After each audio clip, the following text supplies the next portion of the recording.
Okay, in this segment, we're going to talk about changing out major components. So each of these major components, the power supply, the cell, and the control box, are all held in with 4 nuts. The screws came in from the bottom of the box, and they're secured to the floor with nylon nuts to help hold the nuts or the bolts secure. So you simply remove 4 screws on each of these items to remove them. But again, you're dealing with electrical, you remove the power. First thing to do is remove the power. So the first step is to remove the cell. So there's a couple steps to that. One is you remove the leads, the power leads on the cell. And again, we have different size bolts, top and bottom. You cannot put them on backwards. So you basically unscrew them, take them loose. These screws have, you can put the nut back on through the fitting there just to keep everything controlled or secured. You don't lose the hardware. Then you remove the bottom.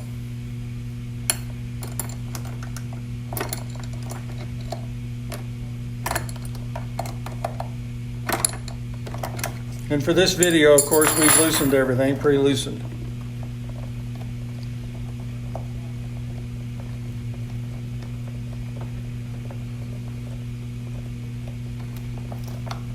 Take the nut off, put it back on just to keep it located and not lose it.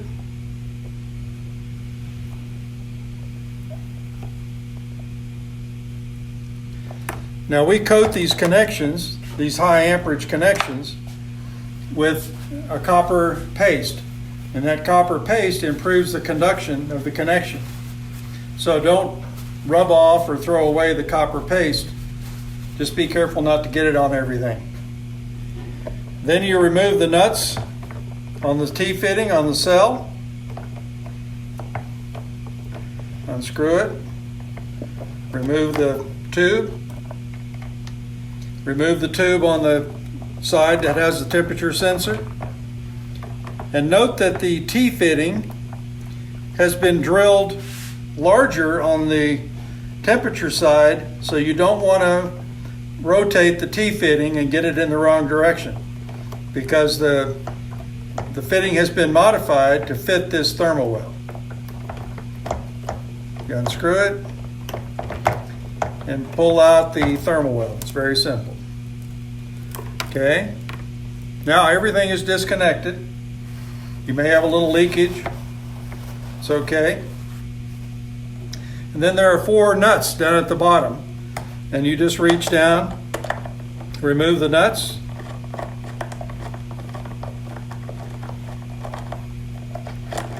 They're serrated flange nuts. They do not have lock washers on them, so they're easier to get off.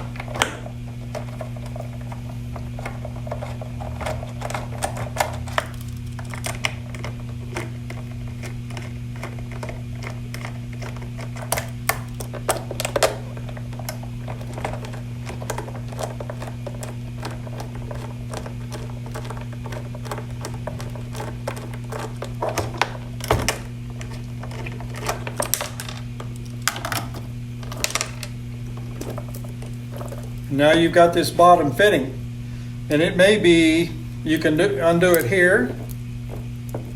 It's going to have water in it, so it's good to lay it on the side. Pull the tube out of it, and now you have the cell.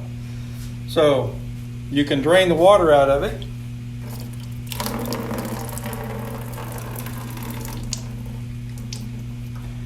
And the cell is sitting here now, ready to replace. Replacement is a simple procedure. You just do the reverse. And you cannot cross the wiring because we have different size holes in the anode and the cathode. The next major component we'll remove is the power supply, and it's very simple. First, make sure the power is disconnected. And then remove the connector, separate the connector between the power supply and the control box. Simply just disconnect. There's nothing else connected to the power supply. You just undo the 4 screws in the corner.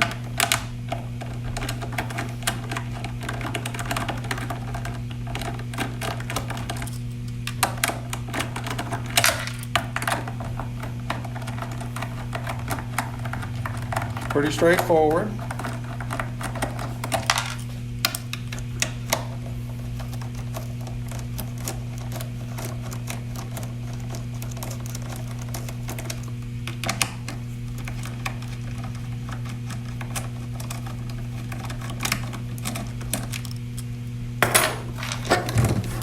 Lift out the power supply. That's as simple as it is.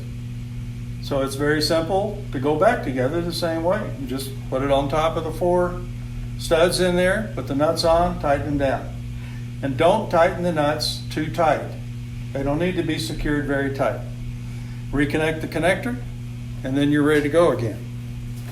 Make sure this strap is up.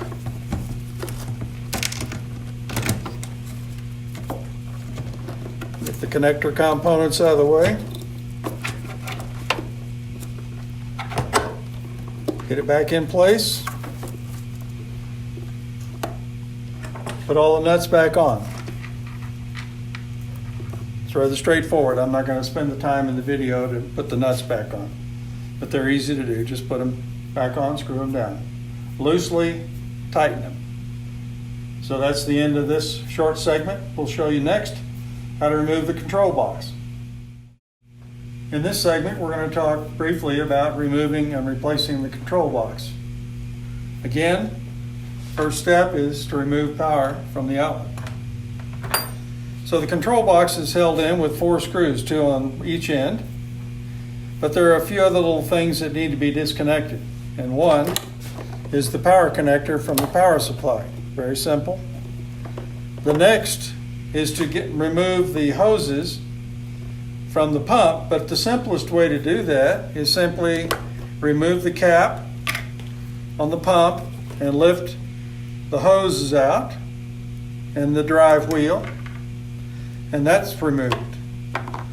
The next step is simply to remove the thermal well. You undo the nut. We did that in a prior session. It's very simple. Loosen the nut, pull the thermal well out. Then the other 2 connections are the cell connections, the negative connection at the bottom, positive connection at the top. Unscrew those, take the 4 screws out of the ends of the box, and it can easily just be lifted right out. So it's a very simple process. I'm not going to demonstrate it here. It's easy to do.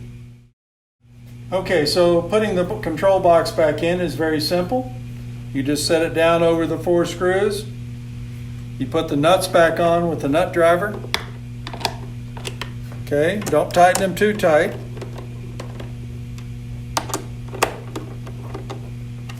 Okay, make the connection up at the power supply. Make sure it's good and secure. Make the 2 connections at the cell, and then put the thermal well back in the T-fitting and tighten up the nut.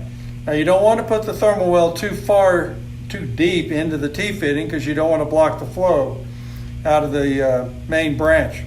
So just look down through there, you can see in the fitting, and shove the thermal well housing up to near the center, but not quite past the center.